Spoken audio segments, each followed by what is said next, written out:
क्या कोई व्यक्ति इतना संवेदनशील हो सकता है कि वो अपनी सुध बुध खो बैठे? क्या प्रेम की पराकाष्ठा व्यक्ति को भगवान के करीब पहुंचा सकती है? क्या वास्तविक रूप में प्रेम दिव्यता का साक्षात रूप है? आज हम इन सब प्रश्नों के उत्तर इस वीडियो के ज़रिए हल करने का प्रयास करेंगे। जी हाँ दोस्तों, आप देख रहे हैं अपना ज्ञानवर्धक चैनल कश्मीर का अनकहा इतिहास और मैं हूँ आपके साथ आपका दोस्त रविधर। आज मैं आपके लिए लाया हूँ इतिहास का एक ऐसा किस्सा जिसमें प्रेमिका अपने प्रेमी के विरह में संसार के सारे सुख छोड़कर प्रेम की पराकाष्ठा को जी लेती है। यदि आपने अभी तक हमारा ये चैनल सब्सक्राइब नहीं किया है तो कृपया लाइक करें, शेयर करें, सब्सक्राइब करें और बेल आइकन दबाना न भूलें। प्रेम की पराकाष्ठा और अपनत्व की टीस, ये दोनों व्यक्ति को बैरागी बना देते हैं। उस बैराग में फल, फूल, सौंदर्य और प्रकृति की रुचि सब कुछ बंजर लगता है।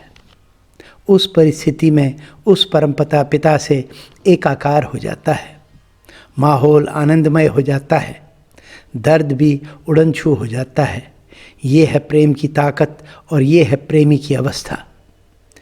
वहाँ पर सब कुछ शून्य के साथ मिल जाता है और व्यक्ति अस्तित्वहीन हो जाता है और पीछे रह जाता है यादों का अथाह सागर जो शनै शनै उस परमपिता में मिल जाता है। 18वीं शताब्दी के कश्मीर में अफ़गानों के अत्याचार ने कश्मीरी पंडित समुदाय के लिए निराशा और मोहभंग का माहौल पैदा कर दिया। इस निराशा के बीच एक युवा लड़की की प्रतिभा सामने आई जो बारामुल्ला राजमार्ग पर श्रीनगर से 30 किलोमीटर दूर पलहालन गांव में सीमित साधनों वाले माता पिता के घर पैदा हुई थी। श्रीनगर के रैनावारी के एक प्रतिष्ठित विद्वान और कवि मुंशी भवानीदास काचरू से विवाहित अर्निमाल ने केवल 7 दिनों के लिए वैवाहिक जीवन का आनंद लिया। इससे पहले ही मृत्यु ने उनके पति को छीन लिया। जीवन जो पहले से ही कठिन और दर्दनाक था, नर्क बन गया क्योंकि युवा लड़की अपने प्यारे पति के लिए तरस रही थी। अलगाव के दर्द में उनकी शक्तिशाली भावनाओं को वचन, जो कि कश्मीर की विशिष्ट कविता का एक रूप है, के रूप में अभिव्यक्ति को जन्म दिया।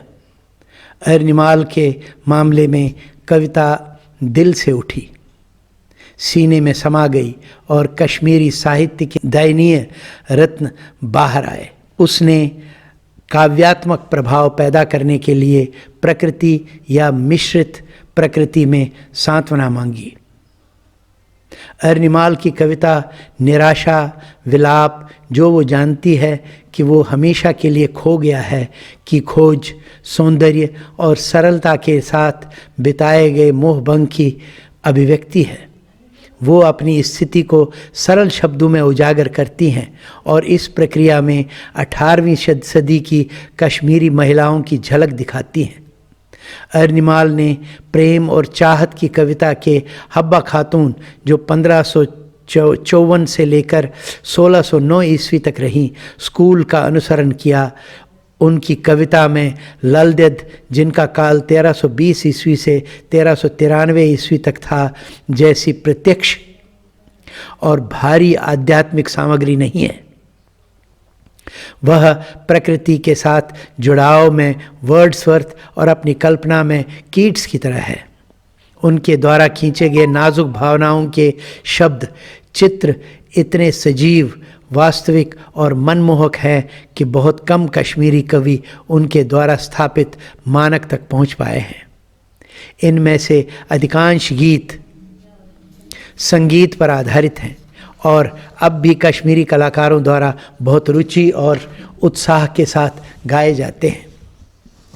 उनकी कविता इतनी मर्मस्पर्शी और मीटर और अक्षरों के हिसाब से सटीक है कि कोई भी इससे प्रवाह के साथ गा सकता है, जो उच्चतम स्तर के संत और दिव्य दृष्टिकोण को परिभाषित करता है। जब वो परम अपने प्रिय के साथ घुलने मिलने की तीव्र इच्छा व्यक्त करने के लिए अपना दिल खोलती है। इस काव्य प्रतिभा की अभिव्यक्ति की उदासीन लय श्रोताओं के मन पर गहरा प्रभाव डालती है। जब उसने अपने दिल की बात कहना शुरू किया तो पूरा गांव उस दर्द को महसूस कर सकता था जिससे वो गुजर रही थी। अजनबी रुक जाते थे और राहगीर अपने कदम रोक लेते थे। यहाँ तक कि पक्षी और जानवर भी स्तब्ध रह जाते थे। बादल छा जाते और सूरज चमकना बंद कर देता।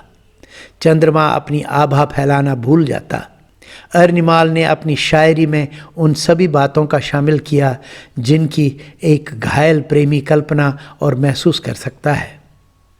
केसरिया रंग के विशाल खेत, झरनों का साफ पानी, तैरते बादल और बरसाती बारिश उसके प्रेमी से अलग होने की गहरी मानवीय भावनाओं से जुड़े थे। उन्होंने खुद को परम से जोड़ने के लिए इन उपमाओं का इस्तेमाल किया। उनकी कविता के बारे में प्रोफेसर नीरजा मट्टू लिखती हैं, उनकी समृद्ध शब्दावली और उच्चारण कविता के शिल्प में उनकी महारत का प्रमाण है।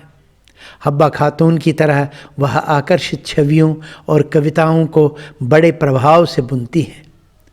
फर्न और फूलों की सुंदरता उसे नए रूपक देती है।